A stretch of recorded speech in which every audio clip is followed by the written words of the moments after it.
qui aspire à cela. Ouvre les voies pour celui qui est arrivé à bout, Seigneur, de ses forces. Il est devant un cul-de-sac et ne sait plus quelle direction il faut prendre. Tout semble noir devant. Fraye un chemin, Seigneur, et fais-nous avancer dans ta lumière et dans les chemins de sécurité, Seigneur, où tu traces pour tous ceux qui se confient en toi. Nous bénissons ces moments et nous bénissons ton peuple. Au nom de Jésus. Amen. Merci. Je nous salue tous dans le nom merveilleux de notre Seigneur Jésus. Et merci à la chorale pour ces bons moments de louange et d'adoration. Merci aussi pour la nouvelle de Dieu béni sa Amen. Genèse 32, le verset 28. Genèse 32, 28. Et si vous le permettez, nous pouvons commencer à partir du verset 24. Jacob demeura seul. Alors un homme lutta avec lui jusqu'au lever de l'aurore. Il pouvait le vaincre. Cet homme le frappa à l'envoiture de la hanche. Et l'envoiture de la hanche de Jacob se démit pendant qu'il luttait avec lui. Il dit, laisse-moi aller car l'aurore se lève. Et Jacob répondit, je ne te laisserai point aller et tu ne m'es béni. Il lui dit, quel est ton nom? Et il répondit, Jacob. Il dit encore, ton nom ne sera plus Jacob, mais tu seras appelé Israël, car tu as lutté avec Dieu et avec les hommes, et tu as été vainqueur. Disons Amen. Amen. Nous avons commencé le dimanche passé par une petite introduction, cette activité qui nous a rassemblés ici pendant toute la semaine. Je bénis le Seigneur pour toutes les puissantes interventions des hommes de Dieu qui sont passés au milieu de nous ici pour nous apporter la parole de Dieu. J'espère que tous ceux qui étaient là étaient bénis. Est-ce que nous étions bénis par le passage de ces hommes de Dieu? Merci, que le nom du Seigneur soit puissamment loué. Nous ne savons pas revenir à tout ce qui a été enseigné, tellement il y a eu des richesses qui sont venues du trône du Seigneur à notre destination. Et ce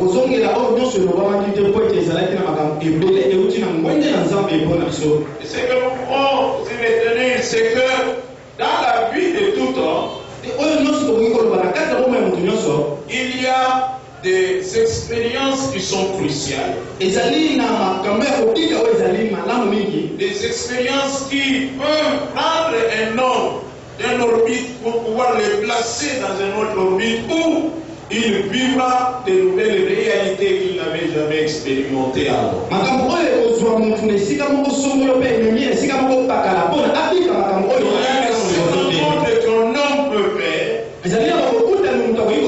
Et qui change sa vie pour toujours. Il peut s'asseoir et se dire que depuis que j'ai rencontré telle personne dans ma vie, quelque chose de nouveau est venu à l'existence. J'ai commencé à vivre des choses que je n'avais pas vécues avant. Il y a de ces expériences qui, si vous passez par elles, qui vous changent totalement. De sorte que vous pouvez clairement dire qu'il y a un avant cette expérience et un après cette expérience. Ce qui est arrivé dans la vie de Jacob, il avait eu à faire plusieurs rencontres dans sa vie. Il avait eu à faire plusieurs expériences avec Dieu. C'est un homme qui avait des grâces particulières. Et donc il avait vu une vision d'une chaîne qui montait et qui descendait, et qui touchait le ciel, et des anges qui montaient et qui descendaient. Et au-dessus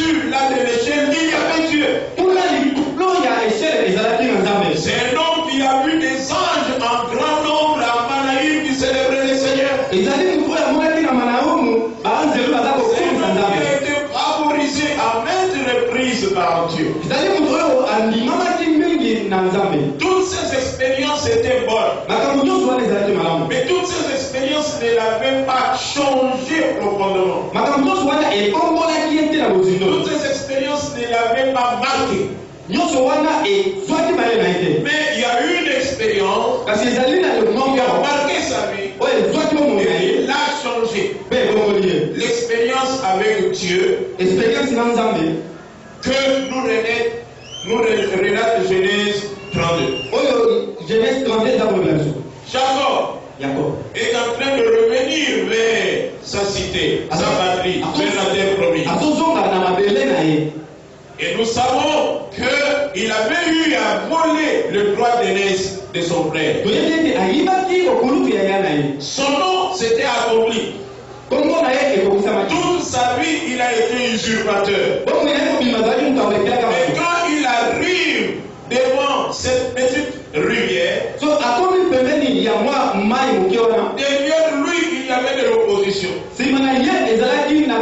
L'opposition de son beau-frère. Et devant lui, il y avait aussi une opposition. L'opposition de son frère à qui il avait volé la bénédiction. Il se trouve dans une situation où devant lui, il y a un problème. Et derrière lui, il y a un problème. Nous avons dit que Jacob avait deux facultés qui avaient fait de lui le Jacob que nous connaissons. C'était un homme valorisé. C'est-à-dire qu'il savait subtiliser les biens des autres par la ruse. Et Jacob était aussi un homme qui savait fuir les dangers. Il ne savait jamais faire face à l'adversité. En français actuel, on dirait que c'était un poltron. Il ne savait jamais tenir tête à l'adversaire. Il provoquait des problèmes, mais son salut, il le devait dans sa vie. Mais ici, il se trouve dans une position où il ne peut plus fuir. Derrière lui, il y a de l'opposition. Devant lui, il y a de l'opposition. Et la seule solution qui restait devant lui, c'est de pouvoir prier, de pouvoir se tourner vers le Seigneur. C'est pour cela, bien aimé, que vous verrez que Jacob a dû prier. Au verset 9 du chapitre 32, il invoque Dieu. Il rappelle à Dieu qu'il était de la descendance d'Abraham et d'Isaac. Et il est celui à qui la bénédiction avait été promise. Il le rappelle à Dieu dans sa prière. Nous avons dit, frère, que quand dans la vie, vous sentez que devant vous, il n'y a aucune issue pour vous. Et derrière vous, il y a aussi des problèmes. Si tout est bloqué devant et derrière, si tout est bloqué à gauche et à droite, sachez, il y a un endroit qu'il ne pourra jamais être déverrouillé. C'est le ciel. C'est pour cela que David dit, élève mes yeux vers le montagne. Tout me viendra de secours. Il se pose la question, où est-ce que le secours va me venir? Et lui-même se donne la réponse. Le secours me vient de l'Éternel des armées, qui a fait les cieux et la terre. Si tu es ici, tout est coincé dans ta vie. Il n'y a personne qui peut vraiment venir à ton secours. Il y a personne à gauche et à droite, et il n'y a personne qui vient à ton secours. Sache que là-bas, le secours ne manque jamais. Si on tourne les yeux vers l'Éternel, l'Éternel se lèvera, l'Éternel descendra, et l'Éternel agira. Si tu es un homme seul, que tout le monde a abandonné, sache qu'il y a quelqu'un qui n'abandonne jamais. Les mots qui t'a délaissé, quelqu'un qui ne délaisse jamais. D'ailleurs, si tu es quelqu'un qu'on a rejeté, sache que tu es le type d'homme que Dieu rejette. Je t'avais dit ici que Dieu est ses familles. Amen. Il est comme un bouc. Il ne mange pas sur la table.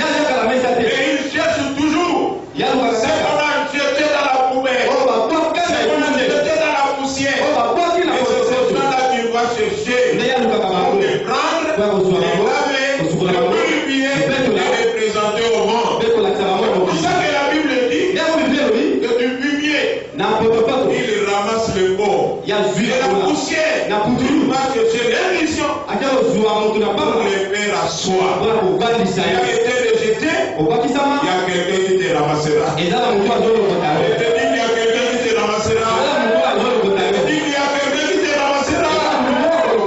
Alléluia. Il cherche toujours les gens qui sont sans secours pour aider leur secours. Il est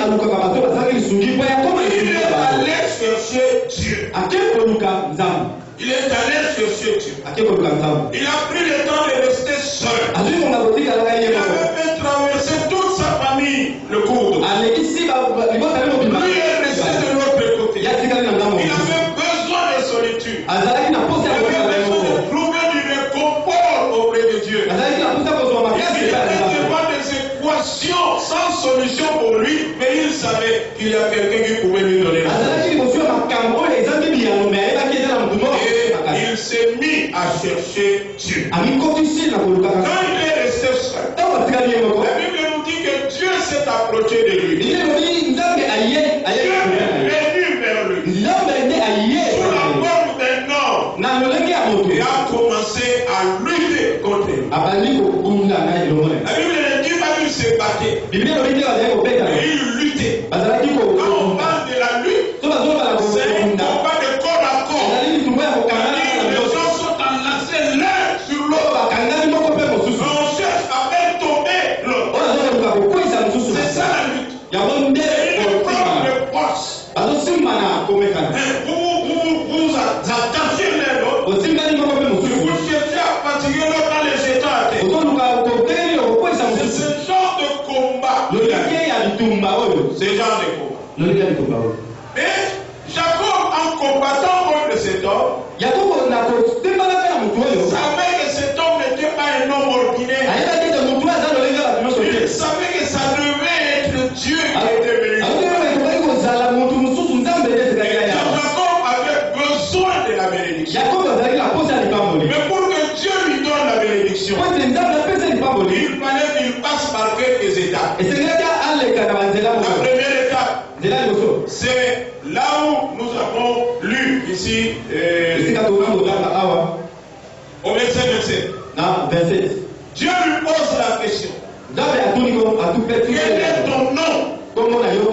Quel est ton nom? La question que je me suis posée. Parce que c'est Dieu qui est venu combattre contre lui. Parce que c'est Dieu qui était venu combattre contre lui.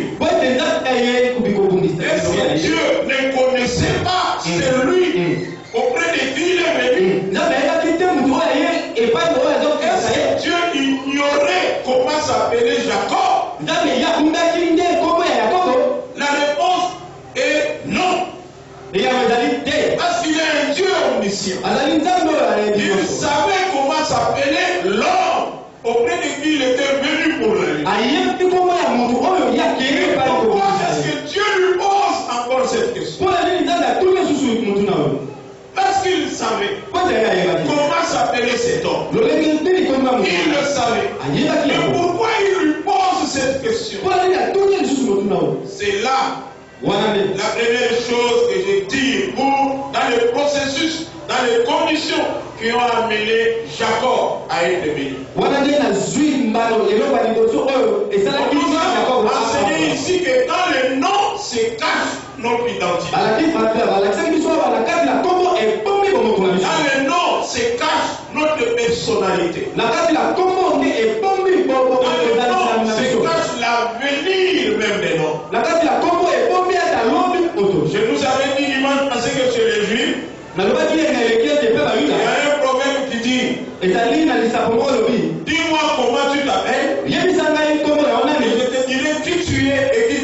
Parce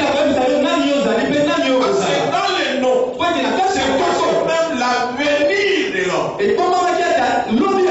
C'est caché la personnalité et l'identité de l'homme. Et lui, son nom, c'était Jacob. Un voleur, un usurpateur, quelqu'un qui était spécialiste à jeter les discrédits sur les autres afin de pouvoir leur prendre leur bénédiction. C'est-à-dire quand il voulait par exemple prendre la place de mon frère qui interprète, il fera de sorte à salir la réputation de Dieu. Il va raconter des histoires pour que l'on puisse haïr le frère et que lui vienne prendre sa place. C'était un peu ça, Jacob. Quelqu'un qui cherche à subtiliser la place et la bénédiction des autres en jetant sur eux le discrédit. Et c'est ce qu'il a vécu toute sa vie. Un menteur, un calomniateur, quelqu'un qui voulait passer comme les autres pour pouvoir prendre leur bénédiction. Donc quand Dieu lui pose la question, quel est ton nom? Dieu veut que lui-même puisse définir ce qu'il était en réalité. Il puisse prendre conscience de son identité, de sa personnalité. Il soit conscient de son état de voleur de grâce, de voleur de bénédiction. Il en soit conscient et qu'il puisse aller vers un repentir sincère. C'est ça l'essence de la question que Dieu lui pose. Non, non, c'est comment? C'est un peu la même chose. La même question que Dieu a posée à Adam. Il a péché parce qu'il a enfreint la loi de Dieu. Et c'est lui qu'il était nu. Dieu vient pour le chercher. Dieu commence à regarder. Et Dieu commence à appeler. Adam, où es-tu? Bon, est-ce que Dieu ne savait pas où est-ce que Adam était? Dieu le savait. Parce qu'il est Dieu omniscient. Mais Dieu ne peut jamais venir avec sa solution tant que l'homme ne prend pas conscience de l'endroit où il est et de l'état dans lequel il se trouve. La prise de conscience de ce que l'on est est le premier pas vers la délivrance et vers la bénédiction. Quel est ton nom?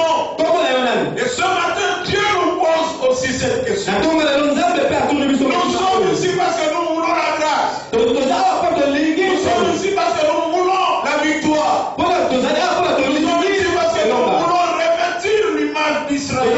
Nous voulons être Israël. Nous voulons la bénédiction de Dieu. Oui. C'est la première question.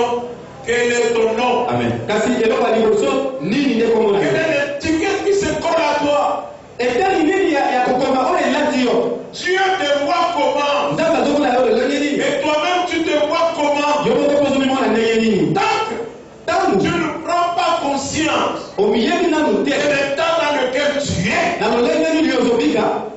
Dieu ne fera rien pour toi. La délivrance, bien-aimé, est pour ceux qui ont pris conscience de leur état devant Dieu. Ils reconnaissent sincèrement ce qu'ils sont devant Dieu. Si tu es un pécheur, il faut que tu viennes devant Dieu et que tu dises, Seigneur, est-ce que tu me vois là? Pas la peine pour que tu te tournes vers moi. Je suis un homme pécheur. Je sais que si tu me juges, je tomberai dans ton jugement. Mais je viens à toi dans un esprit de miséricorde. Alléluia. L'enfant qui avait pris la richesse de son papa,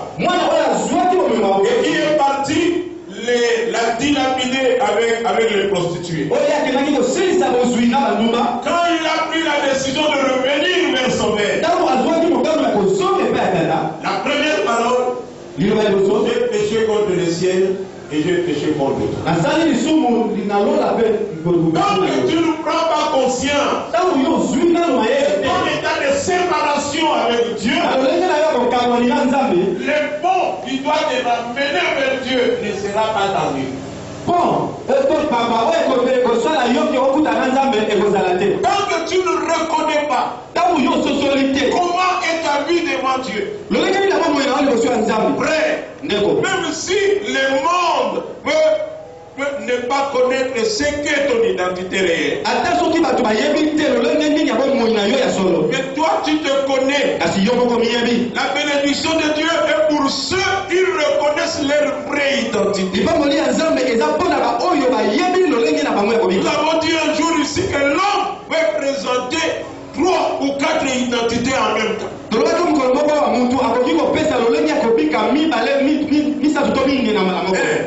ou 4 identités. La première identité, c'est l'identité officielle, l'identité publique.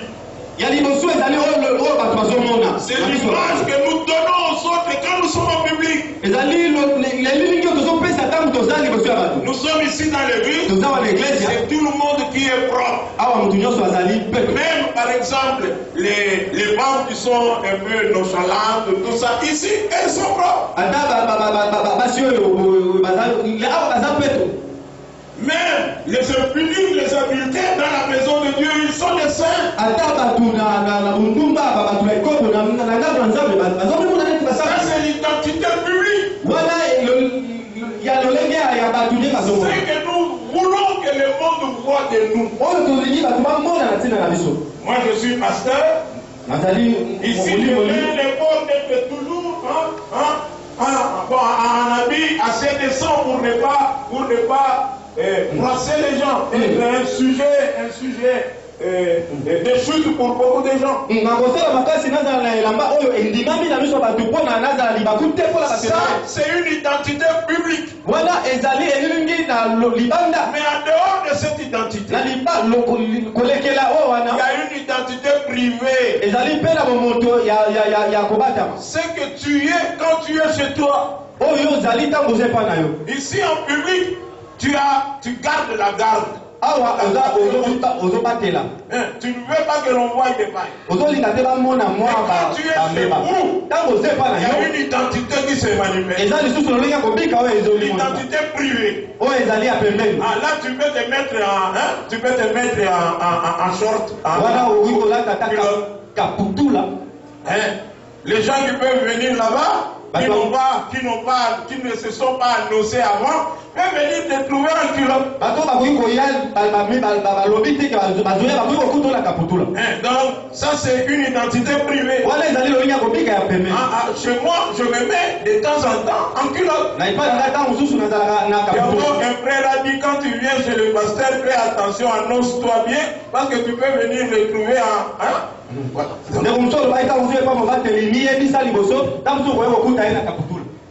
Alléluia. Amen.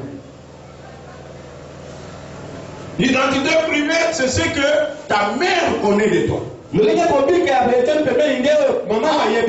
es quelqu'un de correct, mais est-ce que chez vous tu es quelqu'un de correct?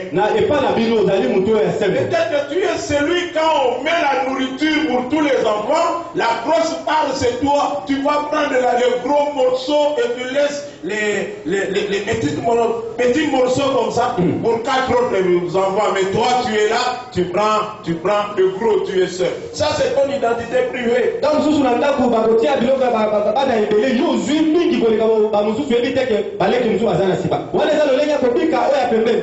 c'est ton identité privée. Alléluia. Amen. Alléluia. Amen. Mais à côté de cette identité, il y a ton identité réelle. C'est que tu caches même à ta mère, même à ton épouse, même à ton époux. Tu prends soin de ne pas montrer. Tu sais que dans ton téléphone, il y a un numéro en Anolta. Comme si c'était un nom de bijoux ou quoi. Mais toi-même, tu sais que Anolta là, c'est. La téléphone, il y a un numéro pour Anolta. Non, non, ça personne ne sait. Toi-même, c'est ton secret. D'ailleurs, pour garder ce secret, tu as mis des mots de passe ou des schémas de passe là, compliqués que ta femme ne peut pas reproduire.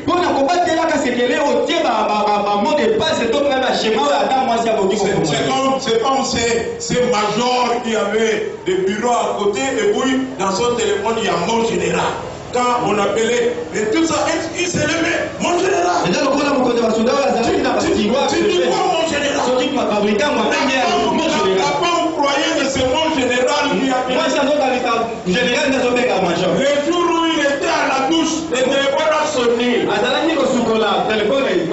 a pris, mon mari, mon général t'appelle. Mais il n'entendait pas parce qu'il était sous la douche.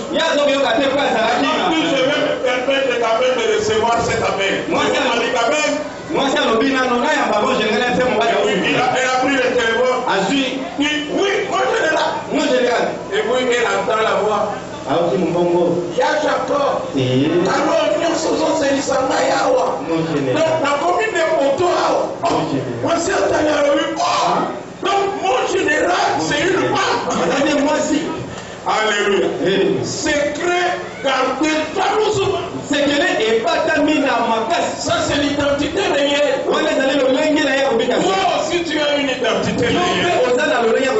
Et quand Dieu pose la question à Jacob, quel est ton nom? Il veut connaître son identité réelle. Frère, quel est ton nom? Ma soeur, quel est ton nom?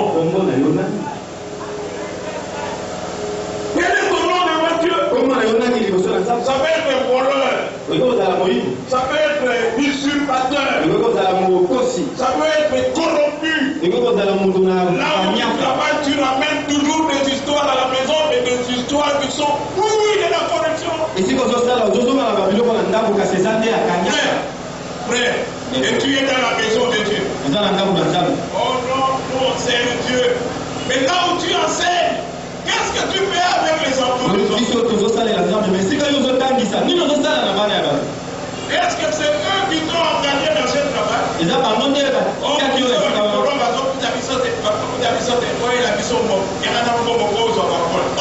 Est-ce que c'est lui qui t'a engagé?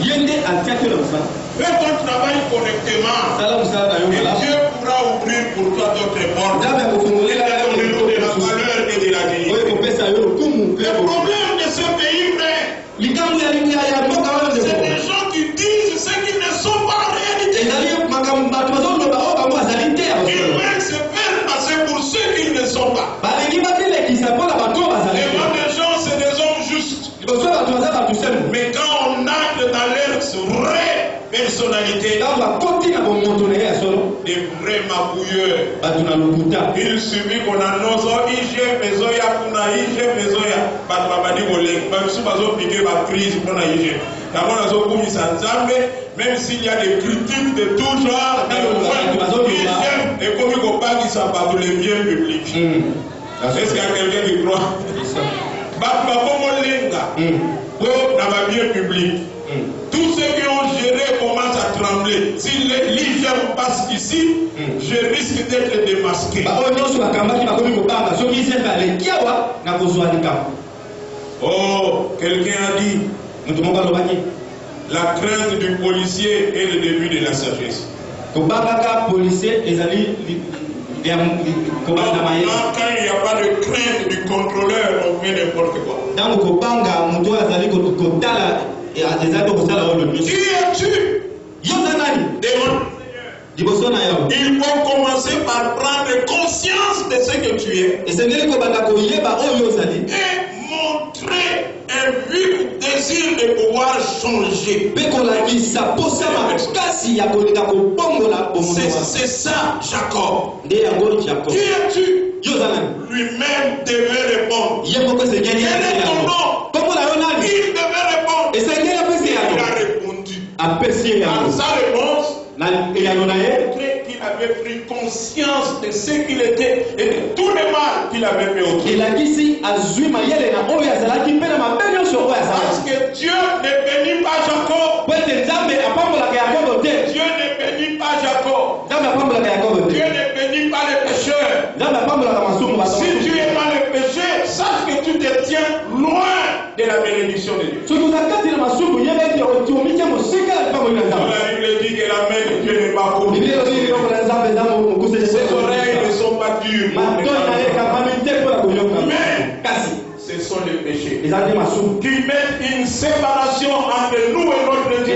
Qui l'empêche de nous écouter. Écoutez, les péchés aussi succulents soient-ils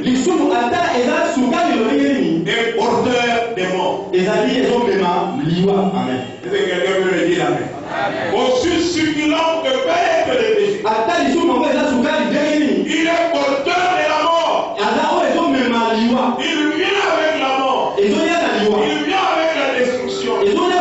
C'est pour cela que nous ne devons pas nous leurrer devant Dieu. Nous sommes ici, c'est bien. Avec nos vies, nous se conformer à ce que Dieu nous demande.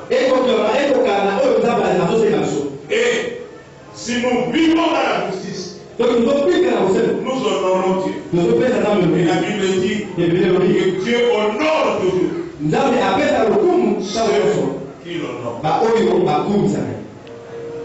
Dieu honore toujours ceux qui l'honorent. Quand on respecte la parole de Dieu, on est en train d'honorer Dieu. Et quand on honore Dieu, Dieu nous honorera. Vous voulez être honoré par Dieu. Vous voulez que votre demain soit différent de votre jour. Honorez Dieu. Craignez. Alléluia. Je ne dis pas ici que craindre Dieu c'est quelque chose de facile. Non. Ce n'est pas facile. Quelqu'un a dit souvent des mal d'argent. Même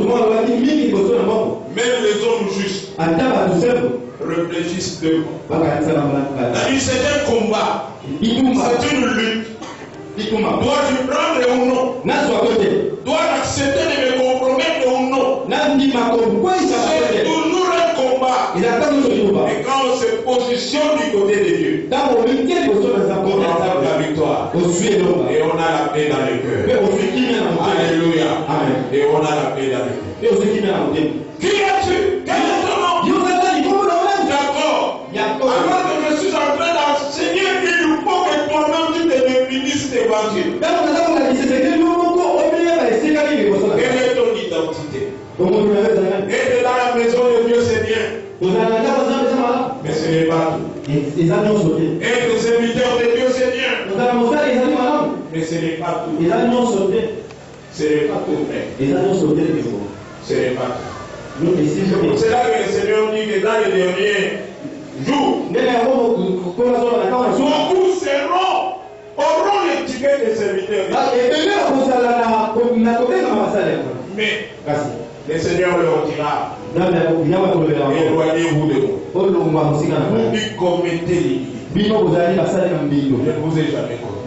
Aujourd'hui, le message de la sanctification, le pasteur a dit ça ici. C'est un message critiqué.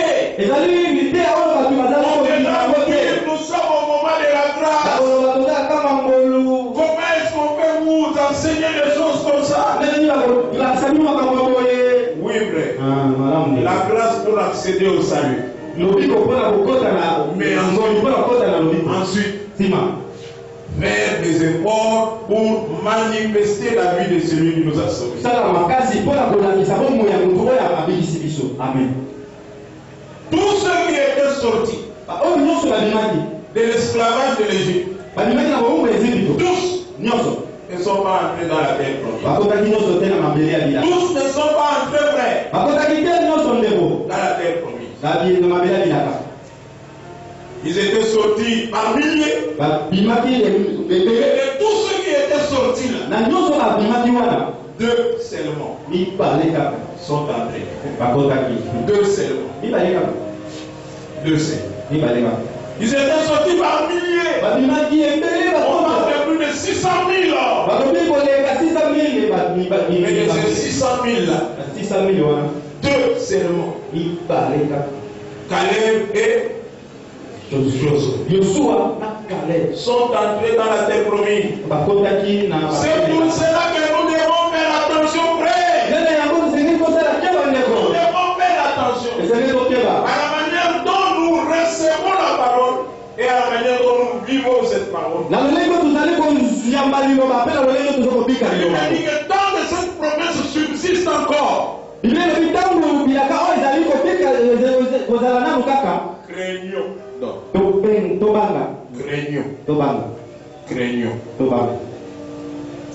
Que nous servira-t-il de tout gagner ici sur la terre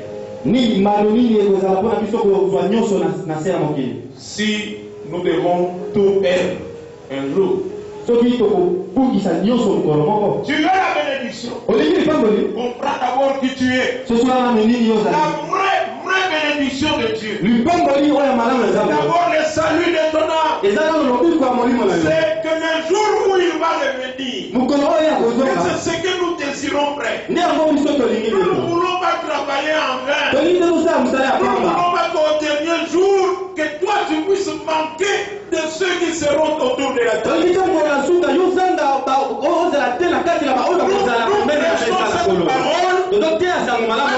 avons un désir ardent dans notre cœur. Vous voir et nous voir tous autour du Seigneur quand il viendra dans la gloire. Alléluia. Dans cette cité où il n'y aura plus de pleurs, où il n'y aura plus de grincement des dents, où la mort n'existera plus, où la maladie sera effacée, nous vivrons tous dans la joie. Mais tout, allez là-bas. Connais-toi toi-même. Quel est ton nom? Quelle est ta vie? C'est le premier pas. Dieu lui pose la question, quel est ton nom? Et il a pris conscience. Et il a montré qu'il voulait quitter cette identité qu'il avait pour accéder à une nouvelle identité. Il a montré ses désirs ardents de son cœur. Si tu désires réellement recevoir la liberté des enfants de Dieu, Dieu te la donnera. Si tu désires vraiment que la vie de Dieu commence à se manifester dans ta vie, Dieu t'accordera cela. Parce que ton désir est noble. C'est ce que Dieu attend de chacun de nous. Et sur cette terre, nous puissions être de lumière. Nous puissions être les sels de la terre. Donc il fallait qu'il comprenne qui il est et qu'il montre le désir de la délivrance. Quand on montre le désir de la délivrance, ça veut dire qu'on a de la haine par rapport à son premier état. On refuse ce premier état et on veut accéder à un état qui est meilleur. La même chose, frère. C'est-à-dire que toi, ton problème, c'est par rapport au combat que tu rencontres. La maladie que tu as. Si tu caches cette maladie devant les hommes, ne la cache pas devant eux. Il faut que tu t'approches de lui et que tu lui dises, Seigneur, me voilà, je souffre de cette maladie. Je sais que les hommes ne peuvent rien contre moi. Ils ne peuvent rien pour moi. Je sais que toi, tu peux quelque chose. C'est pour ça que je viens à toi. La femme qui avait la perte de sang, elle avait souffert entre les mains de plusieurs médecins. Il y avait pas de solution. Elle a reconnu son état.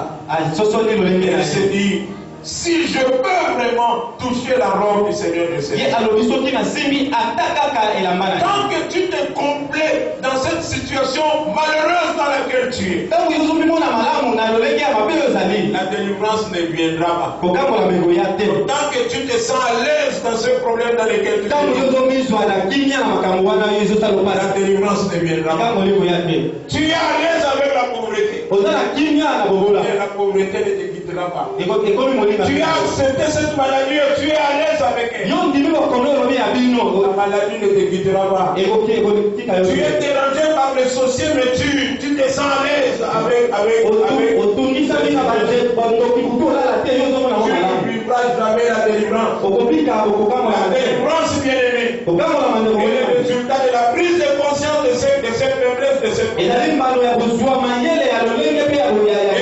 désir de pouvoir s'en débarrasser. Quand Dieu voit, alors il vient pour pouvoir nous donner ce dont nous avons besoin. Quand tu considères la maladie comme ton ami, Dieu ne t'en délivrera pas. Parce que Dieu ne nous délivre jamais de ceux que nous considérons comme amis. Alléluia. Amen. Si tu acceptes la situation de pauvreté, tu la considères comme amie.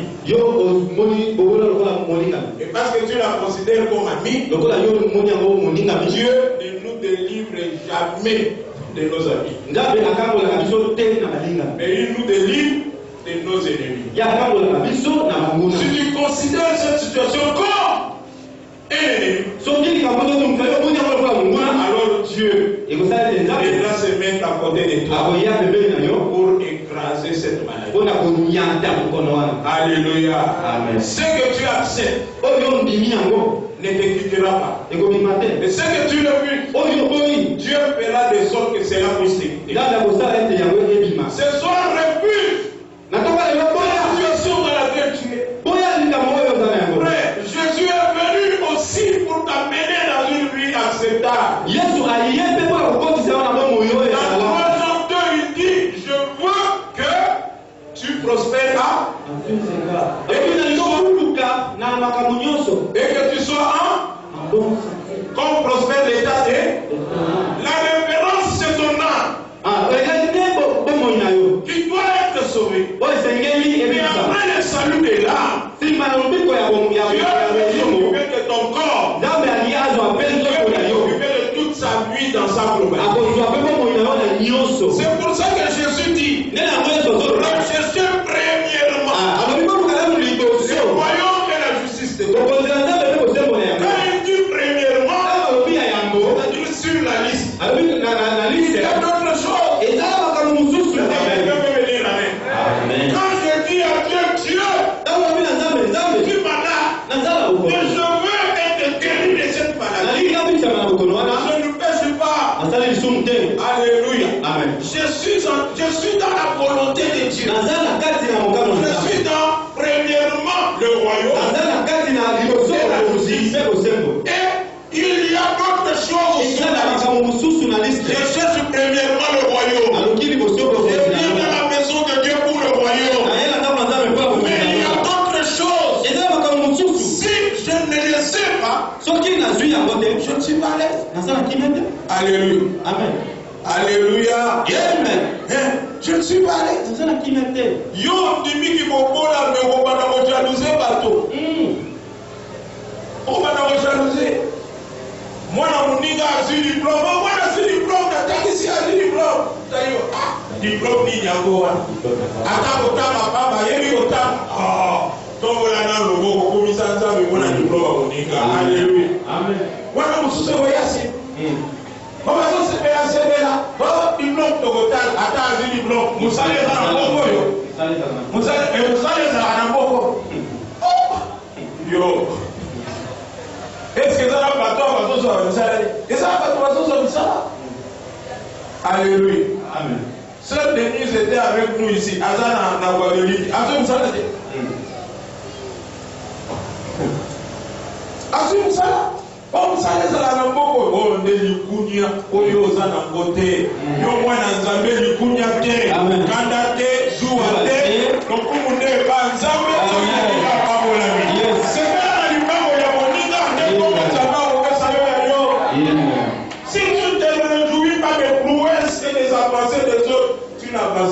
Christ. soki ozosepela te na kokende liboso ya baninga yo kokendaka liboso te.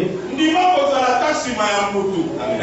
On va dire au Tili, frère, je suis derrière toi, je te pousse pour que tu vas de l'avant. Et quand je suis en train de le pousser pour qu'il aille de l'avant, moi aussi je vais aller. Moi aussi je fais quoi? Frère, reviens. Nous sommes ici. Il est ici. Il a des problèmes. Mais Dieu me dit, il faut l'aider à avancer.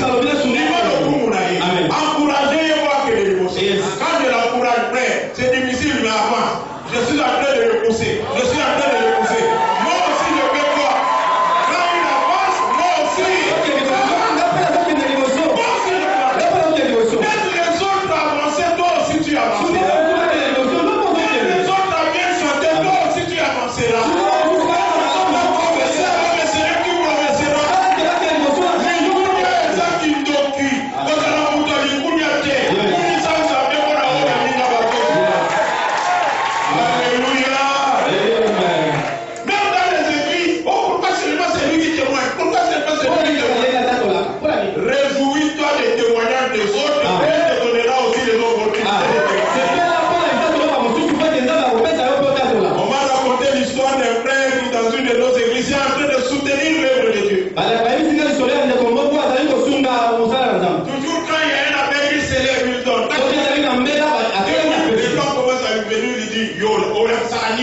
Vis-à-vis. On a salami. Yo kanisi église yo esaka yo. Mais nino sokolo bako yo ko kai muso. Yo ko ela tani wona wi oyo kolima pindo. So ke zana mutu azo yela yo kongo yebisa ntoki yo. Arrière de moi Satan.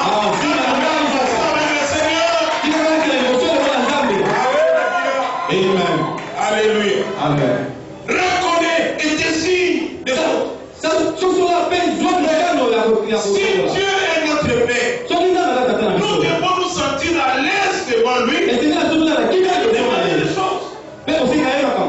n'est-ce pas? Oui. Quand j'étais ici, déjà ici, je suis sorti pour répéter quelque chose.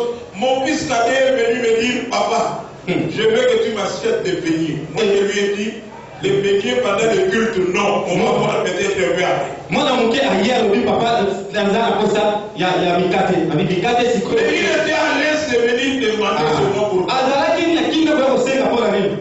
Et parce que je suis son père. Il n'a même pas regardé les cadres. Nous ne sommes pas à la maison. Nous sommes à l'église. Et librement, il est venu pour dire, papa, achète-moi les. Si Dieu est ton père, sois libre d'introduire des lois.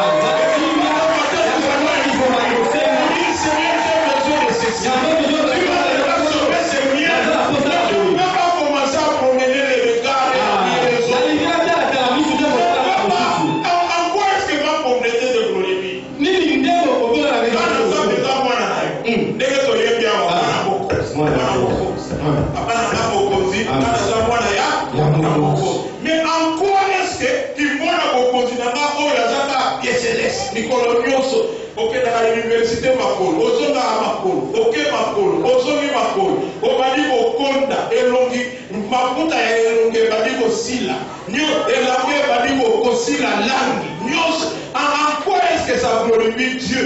En quoi est-ce que cette situation te glorifie? Je veux que ça change. Je veux que ça change. Il doit avoir cette liberté de venir. Je suis ton enfant, tu le sais. Tu le sais. Depuis le métier, tu le sais. Depuis ces louanges d'adoration, tu le sais. Mais jusqu'à ça, je continuerai à broyer du noir. Jusqu'à ça, les choses ne marcheront pas. Jusqu'à ça, je serai la misère de tous mes amis.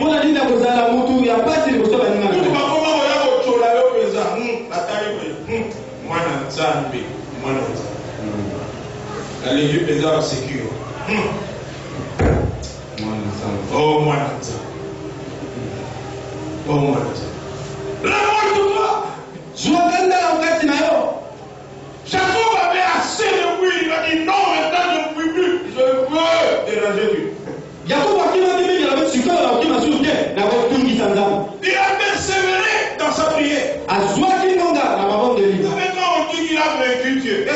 peut vaincre Dieu? Est-ce qu'un homme peut vaincre?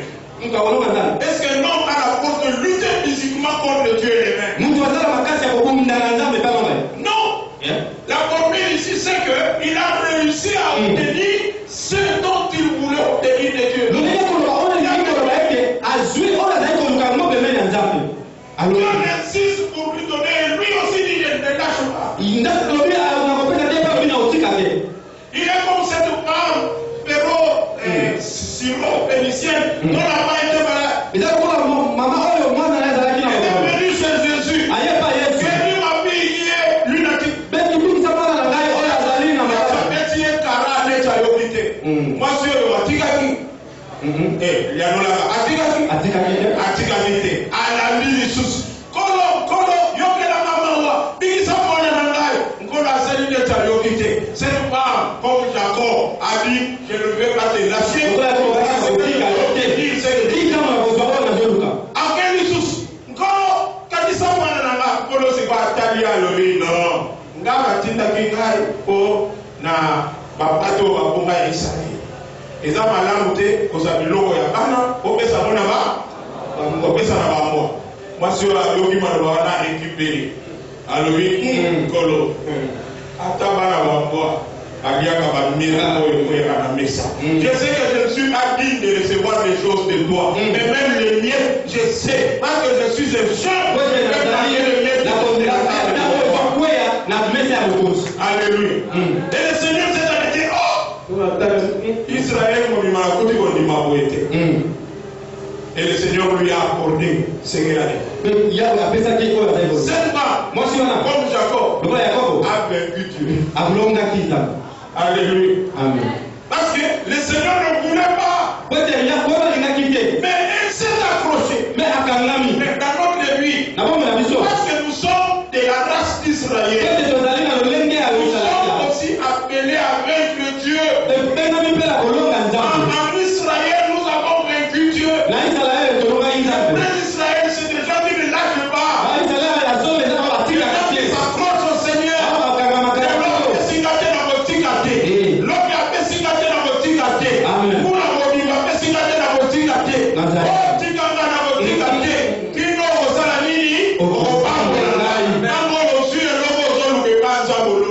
Amen. Alléluia. Amen. Parce qu'il résiste, il ne veut pas directement céder. Tu t'approches. La race d'Israël, c'est la race des gens qui ne lâchent jamais. Dans la vie, c'est lui qui lâche. Et gagne jamais. Ceux qui savent s'approcher, reçoivent ce dont ils ont besoin. Nous devons imiter les anciens. Par leur foi et leur persévérance. Oh, éviter des promesses. Tu peux aussi éviter une promesse. Si tu as la foi et si tu as la foi. Alléluia. Amen. Et Jacob a vaincu Dieu. Il a vaincu Dieu. Toi aussi. Tu peux vaincre Dieu. Alléluia. Amen. Les amis, tout m'a cassé pour eux, on a cassé. Est-ce que Jacob a regardé les gens pour nous dire? Moutouana Simbié, Moukoua, le Longoué, le bassin, les huiles. Soka Simba a un moutou. Est-ce qu'il y a une piquage? Soka Simba a un niche. Dieu pouvait les paralyser dans les réunions. Mais dimanche prochain, nous verrons pourquoi il a touché la hanche. Pourquoi un autre dimanche?